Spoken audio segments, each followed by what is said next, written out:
Estimados amigos, es un placer poder estar aquí esta mañana con ustedes para tratar de discernir y discutir un poco sobre algunos aspectos de la epidemiología del COVID-19 en Venezuela y sobre la candidata a vacuna Abdalá.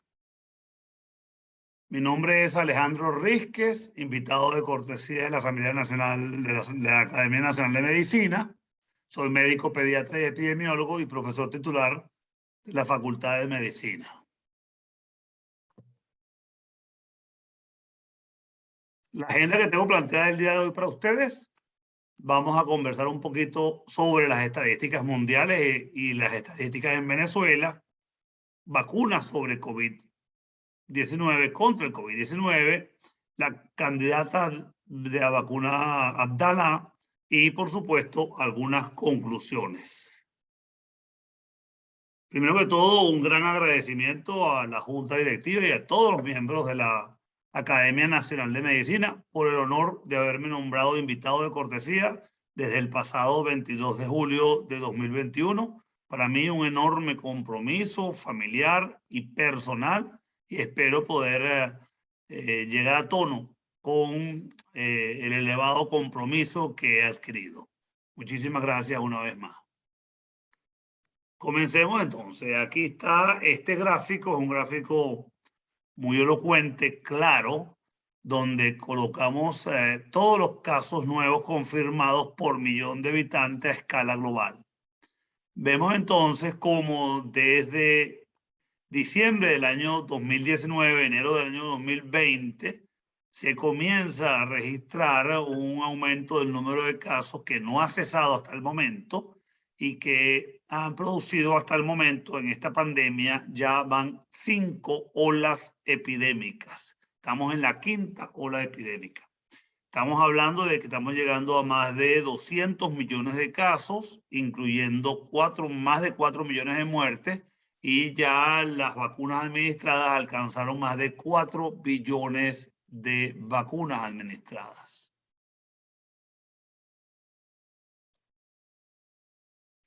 Cuando analizamos los casos por regiones de la Organización Mundial de la Salud por millón de habitantes, entonces nos damos cuenta de que no todas las regiones se han comportado de la misma manera, ni en la forma en que han aparecido sus olas epidémicas.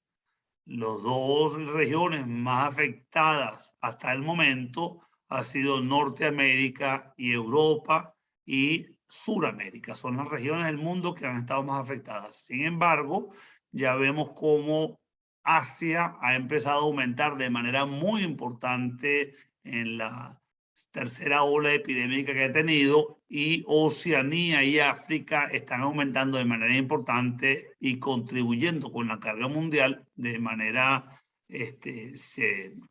significativa en los últimos meses. Entonces, vemos que la pandemia continúa en todas las regiones con diferentes ritmos y a diferentes olas epidémicas. Cuando vemos las medidas de control, específicamente las vacunas administradas, hay un aumento progresivo, rápido, desde el mes prácticamente de febrero de este año 2021, donde se masificaron las vacunas y vemos cómo para este momento ya se han alcanzado al menos 4 billones de dosis administradas de vacuna contra COVID-19. Esas vacunas no se han sido administradas de manera igual en todas las regiones. Tenemos que a escala global se ha alcanzado prácticamente un 54% de la población mundial ha sido vacunada. Sin embargo, cuando nos vamos por áreas del mundo, tenemos que las áreas de Europa, Norteamérica han sido vacunadas en más de un 84%, Sudamérica viene detrás con un 62%, Asia un 57%, y luego siguen Oceanía con un 35% y África, que no alcanza el 6% de sus vacunados. Quiero mencionar el caso de Venezuela, que hasta el 14 de julio del presente había manifestado que, o reportado que se han vacunado aproximadamente un 14% de la población, situación que entra en duda con algunos reportes que están hablando de que el porcentaje de población que ha sido vacunado no alcanza en estos momentos más del 11% de toda la población. Lo que es interesante ver es que la cobertura vacunal es absolutamente diferente de acuerdo a las regiones. Y Venezuela es uno de los países que se encuentra dentro de los últimos lugares del mundo. Si lo vemos en esta forma de mapeo, que es mucho más fácil, donde podemos observar los colores oscuros, son los sitios donde más se ha vacunado, los colores claros donde menos se ha vacunado, vemos cómo nuestro país, ubicado en Latinoamérica, se encuentra entre los países, el país con menos vacunación dentro de toda Latinoamérica, y vemos que los países alrededor, como Brasil, Chile, Uruguay, inclusive Colombia, tienen unas coberturas muchísimo mayores que nuestro país, Venezuela. Hay motivos de gran preocupación, no solamente porque van a modificar la pandemia, sino porque todavía no se conoce con exactitud cuál va a ser el efecto de todas las vacunas que están disponibles a escala global. Ya se sabe que la mayoría de las vacunas son capaces de proteger contra la variante Delta. Esta variante Delta está generando un aumento del número de casos a escala global muy importante porque tiene una mayor transmisibilidad. Esa mayor transmisibilidad se debe a que tiene un mayor tiempo de infecciosidad, es decir, se hace más contagiosa más tiempo. Tiene una mayor carga viral, una vez que el inóculo entra es mucho más pesado. Y tercero, es mucho más infecciosa. Se estima que en algunos casos puede ser más grave. Esto no se ha corroborado en todos los estudios, y que la efectividad de las vacunas en uso en algunas ha disminuido la protección, pero todavía las vacunas siguen siendo muy efectivas contra la variante Delta y todas las variantes de preocupación. El New York Times nos presenta un cuadro de seguimiento de las vacunas muy interesante, donde vemos que se están probando todavía 98 vacunas en los ensayos clínicos controlados.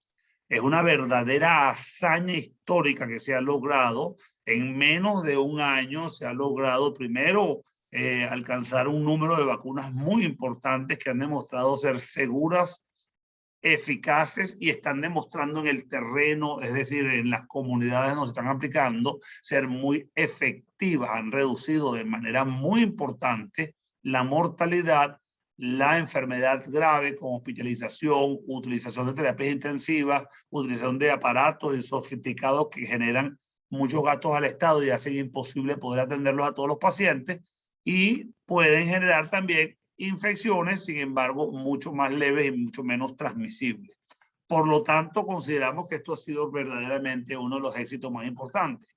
Ese éxito de las vacunas tradicionalmente sabemos que todas las vacunas requieren pasar por una serie de pasos, de fases muy importantes, una fase preclínica donde se evalúa todo lo que tiene que ver con la toxicología y con la respuesta inmune.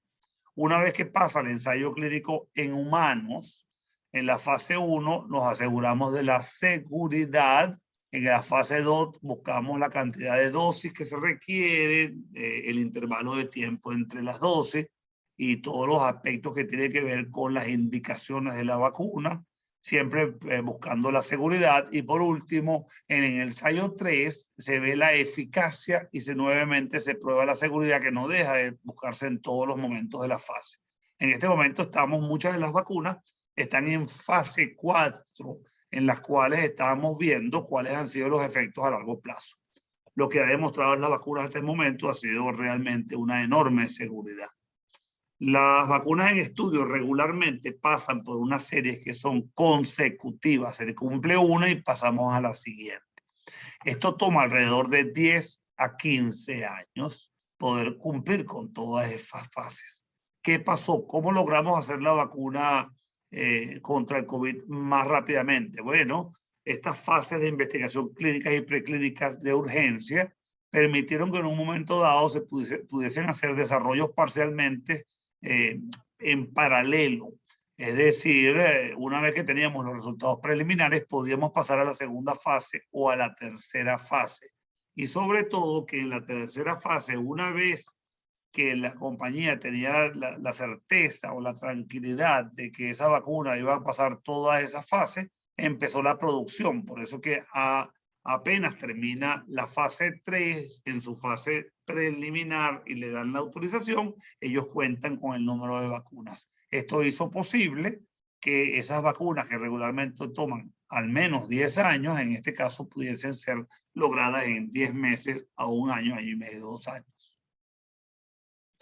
Hay un gran listado de vacunas que son usadas a escala global y conocidas a escala internacional. Les voy a mencionar las que aparecen en este listado muy cómodo, como la Moderna, la vacuna de Pfizer, la vacuna de Johnson & Johnson, la vacuna AstraZeneca Oxford, la vacuna CureVac de Glaxo, que está recién salida, la vacuna Novavax, la vacuna Gamaleya de Rusia, que es la que estamos usando en Venezuela, Sputnik B, vector viral. Recibimos 2 dosis, sabemos los problemas que estamos teniendo porque la segunda dosis no ha llegado y ha quedado un gran remanente de personas vacunadas con la primera dosis esperando una segunda dosis. Es bueno resaltar que esa primera dosis alcanza niveles de protección bastante elevados que pueden llegar al 80% y que en un momento dado ella sola ya ofrece un nivel de protección bastante aceptable. Luego tenemos la vacuna Sinovac y tenemos la vacuna Sinopharm, que ha sido utilizada en Venezuela. Esta segunda vacuna de Sinopharm es de un virus inactivado en células Vero, por eso que en Venezuela la llaman Verocell, y consiste también en 2 dosis que se colocan cada 21 días. La gran ventaja de esta vacuna es que tiene solamente refrigeración de 2 a 8 grados centígrados, lo cual ha permitido que tengamos mayor movilización y logística fácil, especialmente en el interior del país. Los países donde se usan las diferentes vacunas disponibles. Bueno, vemos que, por ejemplo, en cada uno de estos recuadros aparece el mapa mundi y vemos como Oxford AstraZeneca se ha distribuido prácticamente en casi todos los países del mundo, al igual Pfizer un poco más limitada. La vacuna Sinopharm se mantiene en muchísimos países del mundo, todavía no ha sido aceptada o manejada de manera uniforme, no en Norteamérica y tampoco todavía en Europa. La Moderna se mantiene prácticamente solamente en el mundo de los países más desarrollados. Vemos que la Gamaleya también se distribuye prácticamente en todos los países del mundo, a excepción de Norteamérica y de Europa. La Sinovac contiene más o menos la misma conducta, sin embargo la Sinovac no se usa en Rusia. La Johnson & Johnson se mantiene también en Latinoamérica y Norteamérica, Europa y algunos otros países en el resto del mundo. Y tenemos las otras vacunas que son menos conocidas en nuestro país, que se utilizan específicamente en algunos países del mundo, en este caso la Covaxin, y tenemos también la vacuna CanSino, que se está utilizando también en Chile y en México, en nuestro continente. Luego tenemos estas otras, la Sinopharm Wuhan, del país de origen donde comenzó la epidemia. Tenemos la Epivac Corona, que es la vacuna rusa de una sola dosis, y vemos que esa vacuna también la quieren utilizar en el país. Luego tenemos también otras vacunas con mucho menos distribución a escala global. ¿Cuál es la conclusión que tenemos? Tenemos un enorme stock de vacunas disponibles. No todas están disponibles para el uso global. No todas han sido aprobadas por la Organización Mundial de la Salud y no todas han sido organizadas en los diferentes mecanismos de regulación de los países o de las regiones, pero estas vacunas se encuentran fundamentalmente utilizándose en muchas partes del mundo. Un tema que está llamando mucho la atención ahorita es la obligatoriedad o no de la vacunación. Vemos ya que hay un número de países importantes que están empezando a hacer la vacuna obligatoria. La gran pregunta es, ¿se logrará tener la obligatoriedad de esta aplicación de la vacuna? Esto es uno de los temas que genera, por regla general, muchísima mayor dificultad por el tema de la libertad individual de tomar la decisión si vacunarse o no vacunarse. Vamos a hablar directamente ya de este candidato a vacuna que se encuentra en fase 3, que ha sido muy mencionada en nuestro país, que logró el uso de emergencia en Cuba apenas el 9 de julio del año 2021 y que está hecha por el Centro de Ingeniería Genética y Biotecnología en Cuba. Dice que protege contra las cepas o contra las variantes alfa, beta y gamma. Está hecha por una subunidad proteica que produce simplemente nuevamente el aumento de la respuesta de anticuerpos neutralizantes a la proteína S o a un segmento de la proteína S del SARS-CoV-2. Esta vacuna requiere 3 dosis con un intervalo de dosis de 14 días entre una y otra, y en la efectividad que refieren, que todavía no tenemos trabajos científicos pero así publicados en revistas serias que lo permitan corroborar, de un 92,28%. Esta vacuna Abdala recibe esa aprobación de emergencia en Cuba, también en Venezuela, y vemos como ya en Venezuela al menos han llegado 30.000 dosis el 24 de junio, así fue anunciado, y se están aplicando en Venezuela sin haber pasado todas las fases de la investigación, situación que indudablemente genera muchísima controversia. Hay un rechazo a esta aplicación de la candidata a la vacuna, Dala. En Venezuela, nuestra academia se ha manifestado desde el primer momento, acompañado de otras academias, como la Academia de Ciencias Naturales. También tenemos que la mayoría de las sociedades científicas, específicamente las más relacionadas con el tema, como somos la Sociedad Venezolana de Pediatría y Agricultura, la Sociedad de Infectología, la Sociedad de Salud Pública, la Red de sociedades científicas venezolanas, todas nos hemos venido manifestando en contra del uso inapropiado de un candidato a vacuna sin pasar por todos los requerimientos propios de la fase de experimentación y que requiera todas las aprobaciones. Y eso no ha ocurrido hasta el momento. Los gremios de la salud se han manifestado de manera importante, gran cantidad de organizaciones no gubernamentales defensoras de los derechos humanos relacionadas a la salud también han observado, hecho observaciones importantes acerca de esto, y nuestro Centro Nacional de Bioética igualmente se ha manifestado. La OPS, ya la Organización Panamericana de la Salud, le pide a Cuba que publique los datos de la vacuna del candidato de vacuna Abdala y la someta a una evaluación. Hasta el momento esto no ha ocurrido. Inclusive cuando usted registra el estudio clínico Abdala en el mismo registro de la Organización Mundial de la Salud, del registro público cubano, vemos cómo los resultados todavía se esperan para tener disponibilidad de ellos el 16 de agosto de este año. Todavía no han sido publicados, no ha terminado los estudios, lo que tenemos es una información por medios de prensa.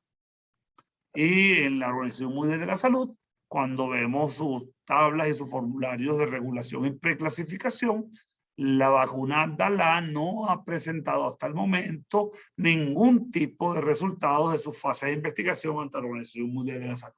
Así que bueno, tenemos esta situación dada.